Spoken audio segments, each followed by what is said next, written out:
Літаральна за 3 месяцы за сродкі рэспубліканскага і мясцовага бюджэтаў у межах падрыхтоўкі да рэспубліканскага форума новае аблічча набудуць аб'екты адукацыі, культуры, аховы здароўя. З установ адукацыі, это сярэдняя школа номер 4, будуць праведзены работы у дзіцячым садку номер 4. Это цэнтральная бібліятэка горада Іванова імя Панфёрова, таксама дзіцячая бібліятэка.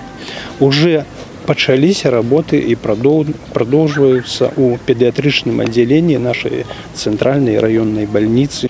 У выніку маштабных рэканструкцый вуліца 17 верасня стане пешаходнай. У адзіным комплексе архітэктурнай забудовы цэнтральнай часткі горада з'явіцца скульптура гістарычнага персонажа – карэннага жыхара Янова – Лабура. Змены закрануць і гарадскі парк. Менавіта ён стане галоўнай пляцоўкай Дня пісьменства. Распрацаваны план па бягучых і капітальных рамонтах жыллёвага сектара, добраўпарадкаванні вуліц і дарог.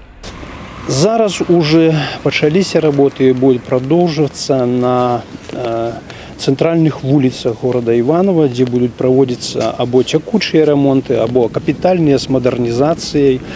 Это улица центральная, побач з якой мы находимся, Советская, улица Кирова.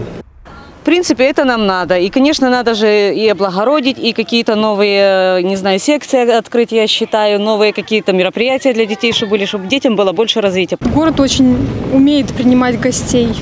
Были дожинки, здесь очень было много гостей, было красиво, очень весело, и мы будем, конечно же, рады еще одному очередному празднику. Конечно, мы любим свой город, будем очень рады видеть гостей в нашем городе, и, конечно же, с нетерпением ждем праздник. Багаты на гістарычную культурную спадчыну края Іванаўшчына, апостол Палесі Андрей Баболя, вядомыя ва ўсім свеце Наполеон Орда і Фёдор Дастаеўскі. Пазнаёміцца з палескай глыбінкай госці і удзельнікі свята змогуць 2 верасня ў Іванове. Марыя Кобіц, Аліса Грыгарчук, Александр Дьяченко, телерадыёкампанія «Брест».